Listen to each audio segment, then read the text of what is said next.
Hello my dear students, so welcome back. I hope you all are fine. तो आज हम करेंगे class 8 की बच्चों 2 वर्कशीट आपकी। पहली है सामाजिक विज्ञान और दूसरी वर्कशीट आपकी हिंदी की। तो दोनों ही वर्कशीट मैं आपको इसी वीडियो में कराने वाली हूँ। आपने कहीं नहीं जाना, इसी वीडियो में बने रहना है। तो सबसे पहले हम करेंगे सोशल साइंस की वर्कशीट, हमारे अतीत, ठीक है। कार्यपत्रक है 30, डेट हमारी 24 नवंबर। विद्यार्थी के नाम में आपका नाम आएगा, कक्षा अध्यापक में आपकी टीचर का। राष्ट्रीय आंदोलन का संगठन 1870 के दशक से लेकर 1947 तक। राष्ट्रीयवाद का उदय। पहले के कार्यपत्रक के द्वारा हमने जाना कि 1857 का विद्रोह हालांकि कंपनी के सिपाहियों द्वारा शुरू किया गया था, लेकिन जल्द ही यह समाज के सभी वर्गों में फैल गया। अब उन्हें समझ में आने लगा कि अंग्रेज भारत के संसाधनों पर कब्जा और भारतीय लोगों के जीवन पर प्रभाव डालना चाहते हैं, और जब तक इस नियंत्रण को खत्म नहीं किया जाए तब तक भारत भारतीयों का नहीं हो सकता। यह चेतना 1870 और 1880 के दशक में बनने वाले विभिन्न राजनीतिक संस्थानों के द्वारा विदित होती है। इनमें से कुछ निम्न प्रकार, जैसे कि आपको दिया हुआ है संख्या, संस्था का नाम, वर्ष और संस्था प्रमुख सदस्य कौन थे। जैसे कि पहला लिखा आपका पुन सार्वजनिक सभा कब बनी, 1870 में।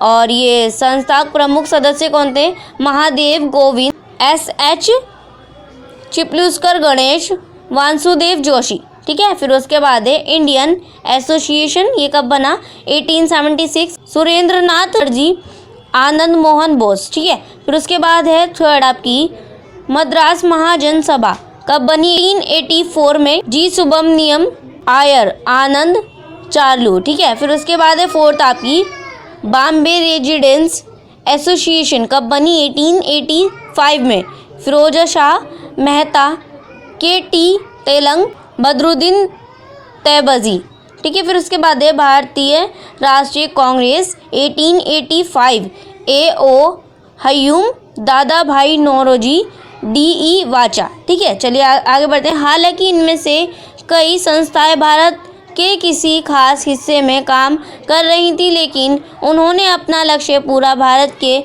लोगों के लिए निर्धारित किया।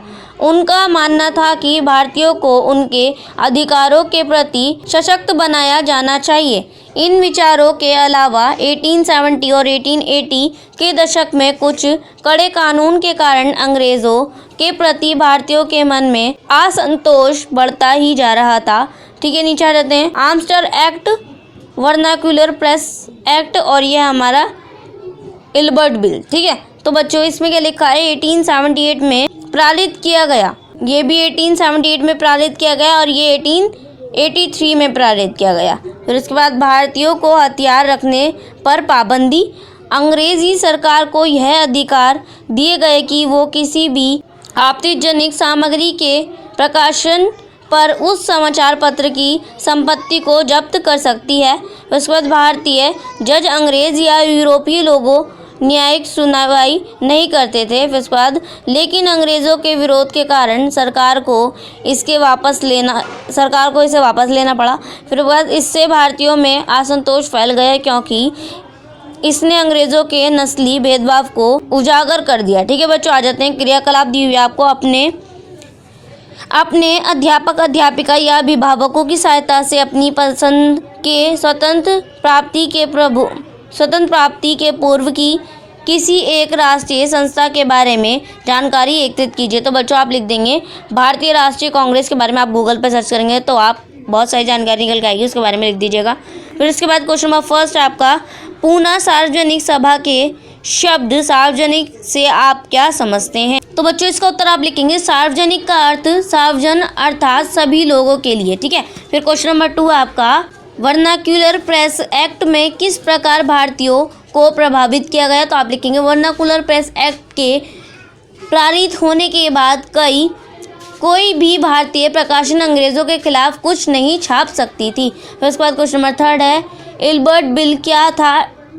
इसे वापस क्यों लिया गया? तो आप लिखेंगे इल्बर्ट बिल में प्रावधान था कि भारतीय जज अंग्रेजी या यूरोपीय लोगों की न्यायिक सुनवाई कर सकते थे, लेकिन अंग्रेज़ों के विरोध के कारण सरकार को इसे वापस लेना पड़ा। फिर क्वेश्चन नंबर 4, आपके विचार से उपरोक्त 3 कानून में से किस कानून ने भारतीयों को सबसे ज़्यादा प्रभावित किया होगा? अपने उत्तर के पक्ष में तर्क दीजिए। तो आप लिखेंगे वर्नाकुलर प्रेस एक्ट ने भारतीयों को सबसे ज़्यादा प्रभावित किया होगा, क्योंकि इसकी वजह से भारतीय समाचार पत्र अब अंग्रेज़ों के खिलाफ कुछ भी नहीं छाप सकते थे और अंग्रेज़ों के द्वारा दी जाने वाली यात्रा को अपनी लोगों के बीच प्रसारित नहीं कर सकते थे। फिर आप तो बच्चों ये थी आपकी सोशल साइंस की वर्कशीट। अब बढ़ते हैं हिंदी की वर्कशीट की तरफ। तो वर्कशीट नंबर है 32, डेट है 24 नवंबर। विद्यार्थी के नाम में आपका नाम आएगा, अक्षराध्यापक में आपकी टीचर का।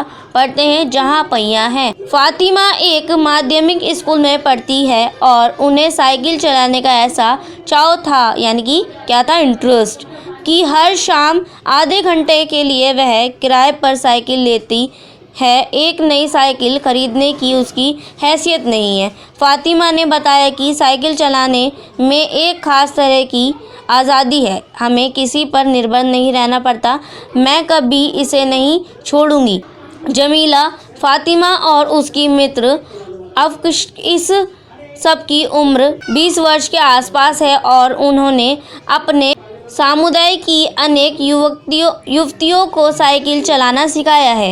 इस जिले में साइकिल की धूम मची हुई है कि प्रशंसकों में है महिला खेतिहर मजदूर, पत्थर दानों में मजदूरी करने वाली औरतें और गांव में काम करने वाली नर्सें, बालवाड़ी और आंगनवाड़ी कार्यकर्ता, बेशकीमतियाँ पत्थर और तराशने में लगी औरतों और स्कूल की अध्यापिका भी साइकिल पर जमकर इस्तेमाल कर रही हैं।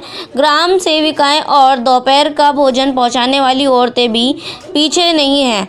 सबसे बड़ी संख्या उन लोगों की है जो अभी नवसादर हुए हैं। जिस किसी नवसादर अथवा नई नई साइकिल चलाने वाली महिला से मैंने बातचीत की, उसने साइकिल चलाने और अपनी व्यक्तिगत आज़ादी के बीच एक सीधा संबंध बताया।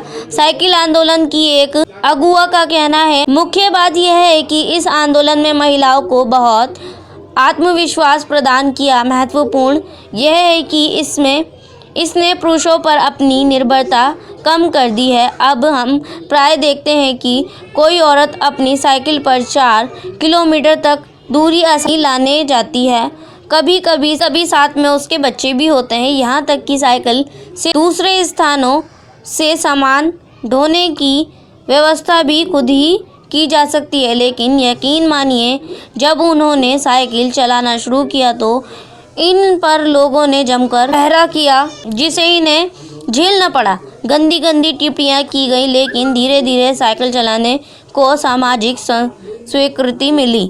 इस साइकिल महिलाओं ने इसे अपना ली, इसलिए महिलाओं ने इसे अपना लिया। ठीक है बच्चों। शब्द चाव यानी कि शौक, हैसियत यानी कि औकात, इस्तेमाल यानी कि प्रयोग, अगुआ यानी कि आगे चलने वाला। अब कुछ प्रश्न है। प्रश्न नंबर 1 है, पांडुकोटिया जिले में साइकिल का इस्तेमाल कौन कौन सी महिलाएं करती थी? तो आप इसका उत्तर लिखेंगे बच्चों। पांडुकोटिया जिले में साइकिल का इस्तेमाल आंगनवाड़ी कार्यकर्ता, पत्थर तराशने वाली औरतें और स्कूल की अध्यापिका करती थी। ठीक है। क्वेश्चन नंबर 2 है, आपके अनुसार महिलाओं ने साइकिल चलाने और अपनी व्यक्तिगत आज़ादी के बीच एक सीधा संबंध क्या बताया है? तो लिखेंगे आप, महिलाओं ने साइकिल चलाने और अपनी व्यक्तिगत आज़ादी के बीच सीधा संबंध बताया होगा कि इससे उन्हें किसी दूरी पर निर्भर नहीं रहना पड़ता। फिर उसके बाद क्वेश्चन नंबर 3 है, पांडुकोटी की महिलाओं में साइकिल चलाने से आत्मविश्वास और आत्मनिर्भर कैसे आया होगा? कल्पना करके बताइए। तो आप लिखेंगे, पांडुकोटी की महिलाएं साइकिल चलाकर अपने काम को अपने हिसाब से कर सकती थी। इस वजह से उन्हें उनके अंदर आत्मविश्वास और आत्मनिर्भरता आई होगी। क्वेश्चन नंबर 4 आपका बच्चों, ग्रामीण महिला के लिए साइकिल आंदोलन शुरू करने से पहले क्या क्या बाधाएं आई होंगी? सोचकर लिखे। तो आप लिखेंगे, ग्रामीण महिलाओं के लिए साइकिल आंदोलन शुरू करने से पहले उन्हें